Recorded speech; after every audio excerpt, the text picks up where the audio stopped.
from season 3, episode 6. I feel like nobody is talking about the right thing. So if you're like me and you're like my family, of course, if you're someone who's looking for answers that you're not quite getting from any of the channels on YouTube or from anywhere, Reddit, all these things, this is the channel for you. I was pushed by my family to start making videos on this show, and I found a lot of details everybody is missing. So when you feel like you're not getting answers, it's because you missed this. So let's talk about from season 3, episode 6, and all the things a lot of people missed. Starting with, I was right. I told you guys in my last video that it looked like ELGIN had gone around and took more pictures of other people in the colony house, and that potentially the picture he would be looking at would be of Fatima and something wrong with Fatima's picture.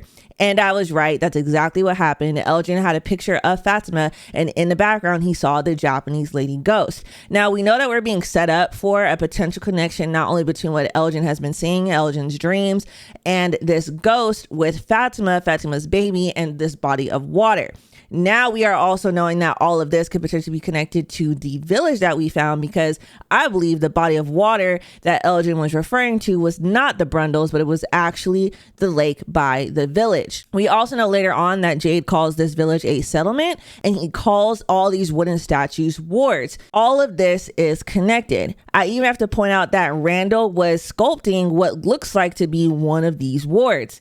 Everything's connected. We're going to break it down in this video and in future videos. So if you are a fan of finding the real details and the real clues on From, hit that subscribe button and let's get right into it. So going back to ELGIN, he's been seeing this Japanese ghost, this Japanese drowned lady ghost, and we don't know why. Now we know that she's asking for help, and now she's offered even to save ELGIN and save everyone from this town and help them go home. Now the question is this real? Is this valid? Or is this a trap or a setup? Or what is she going to actually ask for help for in exchange? Does she need help getting Fatima? We don't know.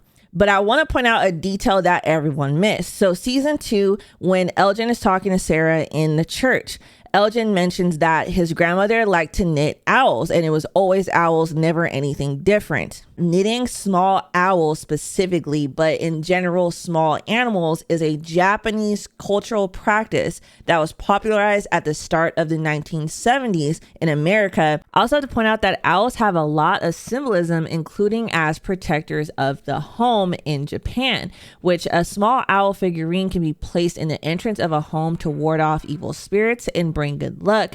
Owls are also believed to have the ability to see through darkness, making them ideal protectors for the home at night. So again, there's small intentional details throughout the dialogue since season 1 that are answering questions that we have all the way now in season 3. So this to me symbolizes that ELGIN has some sort of connection to Japanese culture and Japanese heritage, potentially through the grandmother that he mentioned in this series, who also has a lot of knowledge about Christianity, the church, the Bible, and may have been who told him about Fromville to begin with. When ELGIN first entered Fromville, he already knew where he was. He mentions to Marielle, "Do you know where you are?" His reaction is very much something a lot deeper than some sort of dream. He's had visions of this place, and I have to remind you, because this plays into the rest of this episode, that Fatima herself has confirmed that multiple people, if not everyone in Fromville, has had dreams or visions of Fromville before getting here. That is a misinterpretation that a lot of people have lost in translation through watching this show. They believe that Miranda and Tabitha are the only people who've had visions of Fromville before they got here. But in reality, we know that almost everyone in Fromville has seen this place before, and they might just not know that they have, or they might just not be able to connect these weird dreams and nightmares that they had before getting here to Fromville itself. Now, this idea of visions, dreams, and nightmares happening before you get to Fromville ties directly into the Tabitha storyline of this episode. So let's talk about it. Now, we have a vision of Tabitha as a little girl, which looks more real than a dream, but we're going to go with her and say that it's a dream, right? We're going to believe her and believe that this is just a dream that she had when she was younger, a nightmare, where she's walking through the forest, and what I have to say looks a lot like Little Red Riding Hood. She has a little Red Riding Hood on, and then she's in what kind of looks like pilgrim looking attire, and she comes across the village literally in Fromville, and she keeps having this nightmare. Now, I believe that this nightmare might be actually a vision of the past of potentially the chosen one before her, who entered the town and found this village as a young girl. Now, before I finish off this thought, I want to point out that even though I believe that this vision that Tabitha is having, this nightmare, was actually something that a past version of her role in the town saw, past chosen person, I don't believe in reincarnation when it comes to From. I believe that this is synchronization, destiny, and a replacement theory more than it is actual physical reincarnation of the same person in the same soul in a different body. Because if it were reincarnation, certain things in the show wouldn't make sense, like characters who are the replacement of other versions of themselves,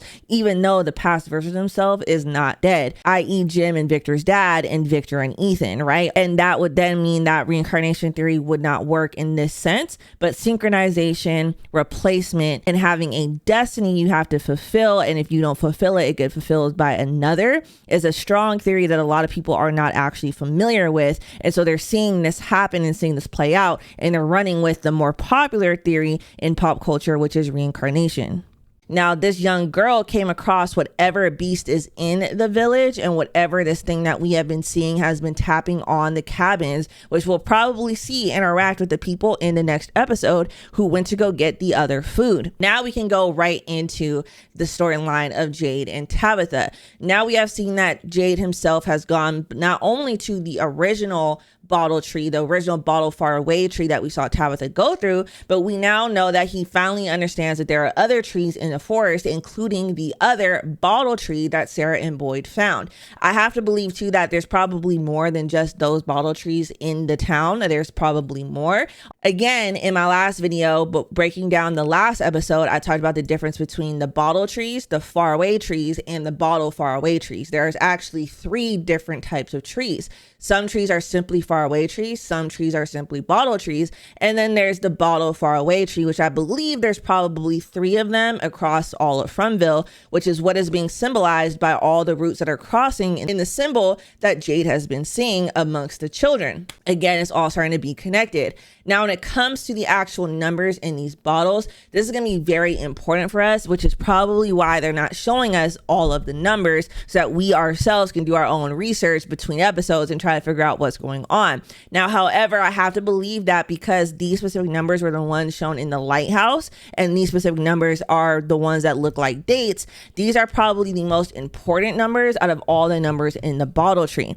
Again, just like the ghost says to Jade, we don't know what this means. Someone else actually put them here and thinks that they're important. Now, again, this could be a red herring, not only for us as viewers, but for Jade himself, so that he gets off of the path of figuring out what's going on. Because as we've seen both through his visions and through Boyd's visions of these people who have passed away, they tend to be trying to push you away from the very thing you need to be doing. So this ghost could be just trying to get Jade off of the mission, off of the path, but it could also be giving us a hint at the fact that some of these numbers are simply other numbers that someone else added to the tree thinking that they were important. But these specific numbers we saw in Tabitha's vision are probably the most important out of all of them, which is why we have been given them. And they all look like dates, which in my next video, I'm going to break down for you all of them and why they all have significance to not only different things in the town, but different things that are happening. And there's just too many coincidences to be real coincidences. Now let's break down this village, because this village gives us a lot of clues off the bat that nobody else is catching. Number one, this is a settlement. Just like Jade calls it, it is specifically a pilgrimage settlement. This is exactly what settlements used to look like in early America when the first pilgrims got here. Now, with that being said, we are also seeing that Jade has visions of a pilgrim who is drinking blood that is related and linked to this specific village, which is possibly related to the red rocks, the wards, or the things that are being put up around the the town. All of this is connected, and it's connected specifically to the 1609 date in the lighthouse. So what happened in 1609? The starving times of Jamestown. The starving time was the winter of 1609. What is it happening in the town right now? It is becoming winter.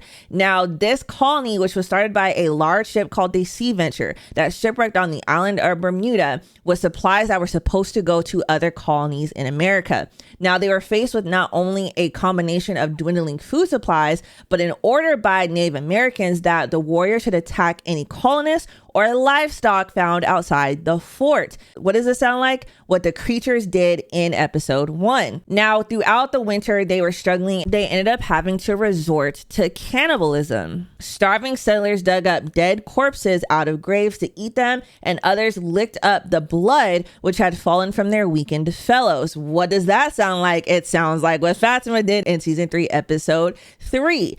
Now, this was all uncovered later on as evidence of cannibalism, but back then, nobody knew that this is what had happened and that they just started to return to the building of Jamestown back in 1610. Now, this is very clearly what is being referenced not only by the 1609 date in the lighthouse and this settlement that has now been found in Frumville, but the fact that they found the settlement after the town turned to winter, and that Jade is specifically having these images of a pilgrim who's drinking blood from a skull. So again, I believe that all these dates in the lighthouse are still dates referring to specific years, and that maybe some of the other numbers that are also now in the bottle trees are referring to different things to help us figure out what these dates mean and what it all means when it comes to Frumville.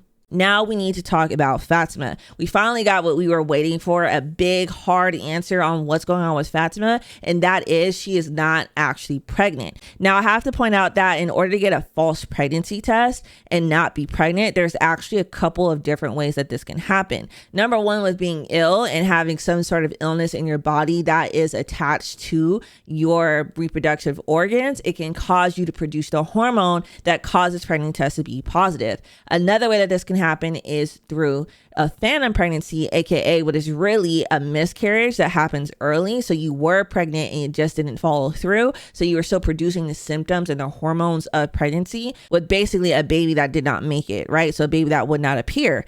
And then third is having a pregnancy anywhere else in your body, an ectopic pregnancy, which can happen outside of your uterus. So you are still pregnant, your baby is just not in your uterus. So I have to point that out because Fatima's reaction, if there is something still inside of me, could be pointing out to a couple different ways of where a positive pregnancy test can happen, which we do know that they did, versus not being pregnant.